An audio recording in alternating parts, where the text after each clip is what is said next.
Yo, what's going on? Welcome. I hope you're doing well. Today I want to talk about layering samples. Specifically when you're trying to layer samples that you're pulling from vinyl, because when you have a sample pack or something like that, a lot of the time it's going to tell you exactly what note you have as a sample. That way when it comes to putting it on top of a beat you've already made, it makes it a lot easier. But when you're sampling from vinyl, you don't necessarily have that. You just have the sounds that you're pulling from the record. So I found a couple samples that we can use in order to just make a beat and then start layering another sample from a different record on top of that. And in doing so, we'll be able to figure out how to make it sort of match smoothly, match in terms of pitch, and just really blend in with the beat in a good way. So let's get right into it. I found a sample on this Blue Magic record. I have a ton of Blue Magic records and there's so many samples on these. So if you ever see one, I would recommend picking it up. Also, if you're a fan of soul music, another reason you need to pick this up because it's super soulful, classic music. Check it out. So I've currently got the MPC set to 84 BPM in a 4-bar sequence. I'll lay down a pattern with this sample that I found on the Blue Magic record. We'll start making a beat, and then once we have a basic beat together, we can start layering additional samples on top of it. Let's do it.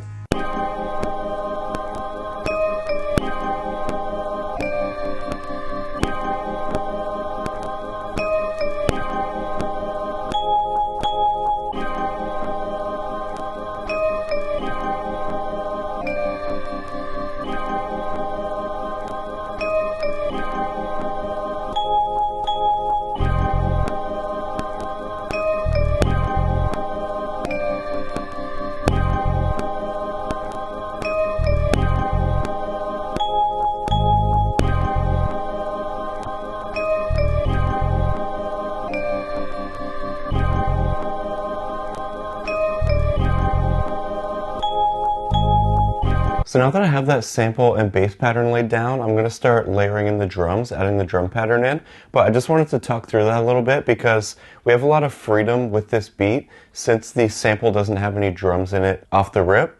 So I can now just create whatever pattern I want. I can leave any silences I want to. And I think that gives us a lot of opportunity to really hone in on the drums that we want to make. Typically what I do when I lay down a drum pattern is I usually do kick and snare, and then I add in a hi-hat or a ride cymbal, shaker, anything sort of additional. But with this beat, I want to start with the hi-hat because I think it'll just sort of set the stage well for this beat, and then we can add the kick and snare, a simple kick and snare on top of that. So the first thing I'm going to do is I'm going to select the hi-hat that I want to use, and I'm going to put that on 16 levels type velocity. So now I have 16 velocities of that same sample, and I'm going to turn the time correct off on the MPC as well. So now let's lay down a pattern. I'm probably going to do a pretty basic pattern, but I'll just add in a few sort of pickup notes on top of the classic 8th note sequence. So let's lay that down and see how it sounds.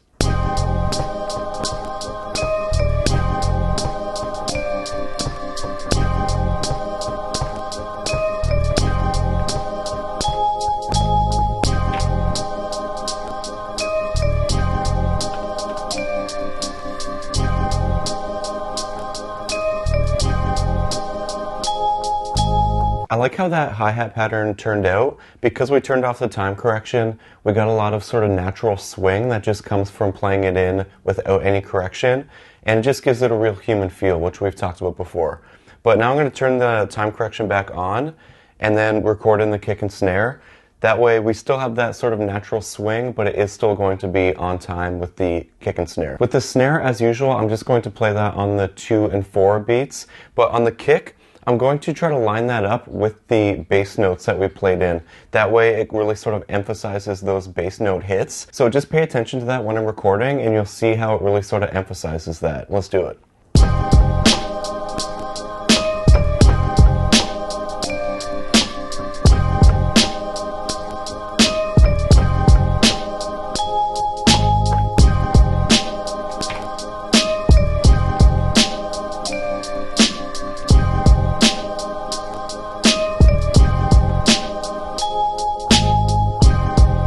So now we have our basic pattern laid down and we can start layering an additional melodic sample on top of this beat from another vinyl sample. So I'll grab another vinyl sample that we can use, and then we can start incorporating that into this beat. The second sample that I found for this is on this Eddie Harris record. He's a saxophone player, incredible jazz music, and I have sampled his stuff a couple times too, so if you're looking for classic jazzy sounding samples, this is a great place to look. What I was able to find on here was a saxophone sample on its own. There's no other instruments playing, so I find one of the main things to focus on if you're just starting to try to layer vinyl samples is to keep the samples as simple as possible. That means you want them to be as short as possible and to have the least going on as you can. So you don't want there to be a ton of instruments going on or have a long sort of melody line that you're trying to incorporate, because the longer the sample is, the harder it's going to be to, one, match the pitch and match the key of the beat,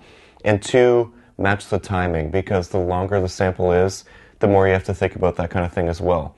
So I'll record the sample that I found into the MPC, and then we can chop it up and start incorporating it into the beat, and I'll show you what I'm talking about. Let's do it. So I've recorded the sample onto the MPC, and here's the waveform. It's just about a 2-second saxophone line. Here's how it sounds.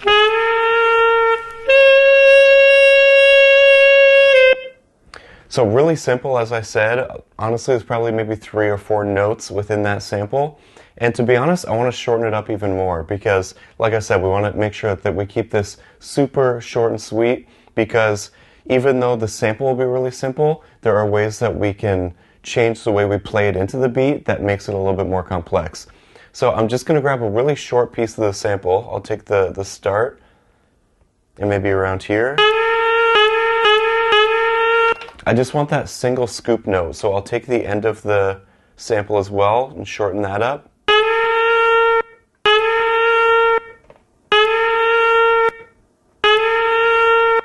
And I think that sounds really good, so I'm going to process that. I'll extract it and just call it horn sample.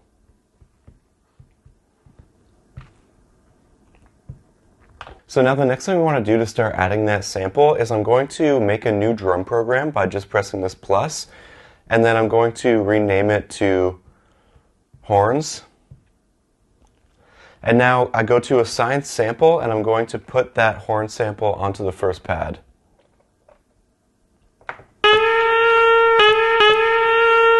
So there's what we have. You'll notice right now that because I just took a small piece of a larger sample and a larger saxophone note, that it comes in and ends really abruptly.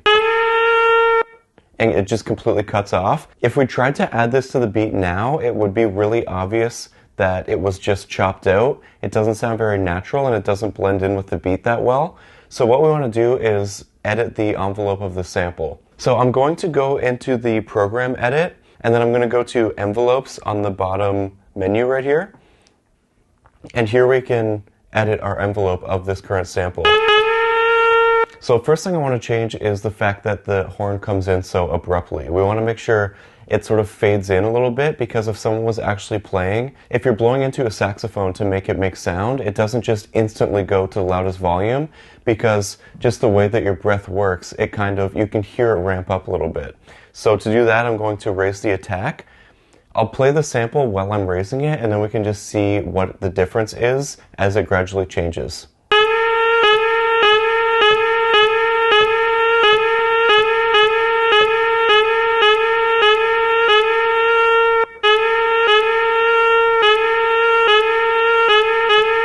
I think that sounds better at 45. Because I did it so gradually, it was a little bit hard to hear the difference, but I'll play how it was originally.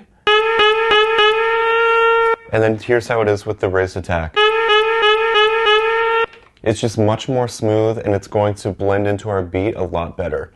So now the second thing, similarly, we want to change the decay, because right now the sample is just cutting off really abruptly, and you almost get this sort of clicking noise from it stopping so quickly. And just when you hear it stop, you can almost hear this little click. So we take the decay, and I'm going to raise that as well. And I'll do the same thing, raise it while I'm playing it, and you'll be able to hear the difference.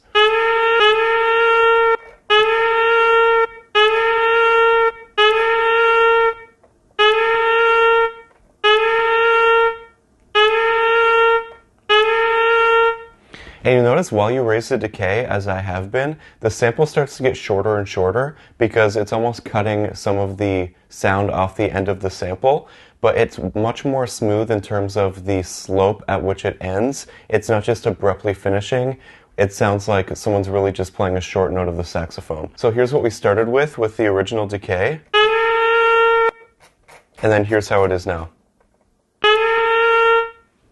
It's just much more smooth. So now that we have the envelope of the sample resolved and it will mix in smoother with the beat, we now have to make sure that the pitch matches with the original sample. The technique behind this is really mostly just sort of an ear training exercise. When you're first starting off, it's a little bit of trial and error, but you really have to just kind of use your ears and focus on what you think sounds like it's matching the beat. So I'm going to go back to the program edit and go to master because we have the sample right here on the first pad.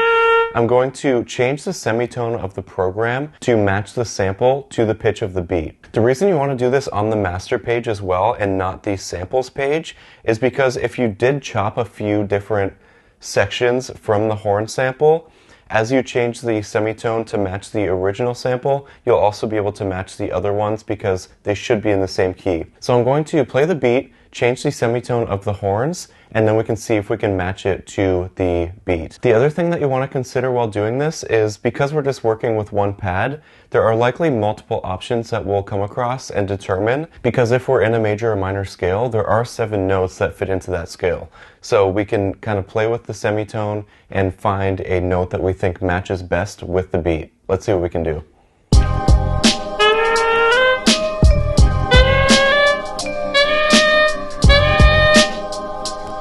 I think that sounds good with the semitone at 5. I'll keep going and see if I can find another note that I think works even better.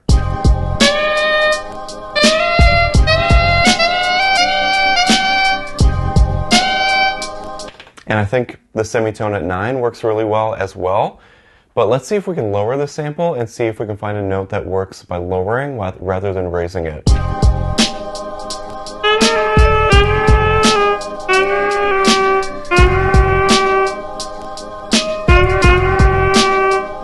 I think that sounds nice at -3 as well. But my favorite was when we put it up to 9, so I'm going to leave it there. And now that we have the sample matching the key of the beat, we can now start incorporating it into the beat. So in order to do that, I like using a technique really similar to what we did with the hi-hat. So I'm going to select the horn sample, and then I'm going to select 16 levels and keep it on velocity. So now we have that horn sample on 16 different velocities across the pads. What we can do with this is we can kind of create a customized delay effect by controlling the volume of each of the samples and playing them in a sort of delayed way. And you can really be creative with this in terms of the timing that you record it on top of the beat. So to show you how this technique works, I'll just play the beat and then I'll play it in as sort of a delayed effect like I said, and you can really see how it works as well as hear how it works. So let's do it.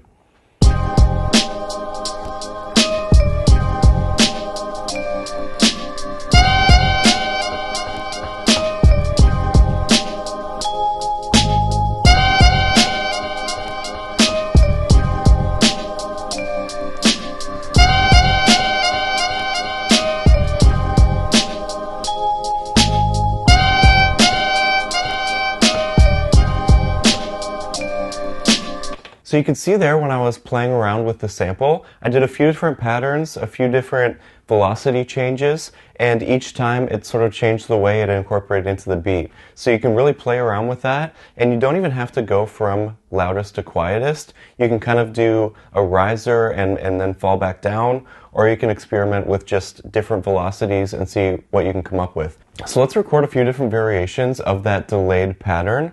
But before I do that, what I'd like to do is just create a new sequence because I don't want the horn sample to be in the entire beat. It's nice to sort of pepper in this type of thing.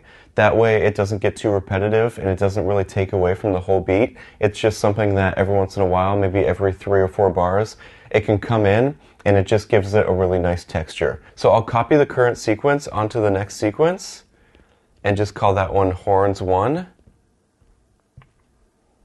And now we can record the horns pattern on top of that sequence and we'll still have the original without the horns. Let's record a few different variations and then I think this beat's going to be in a pretty good spot.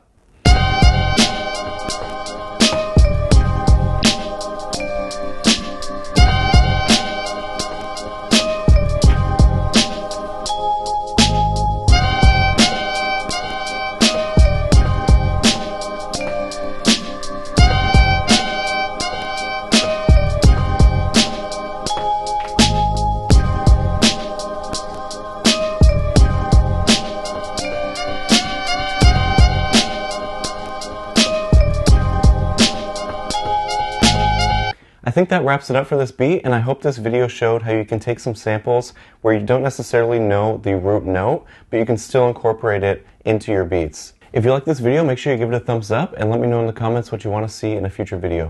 I appreciate you hanging out as always. It's great to see you again, and I hope you have a great day. Peace.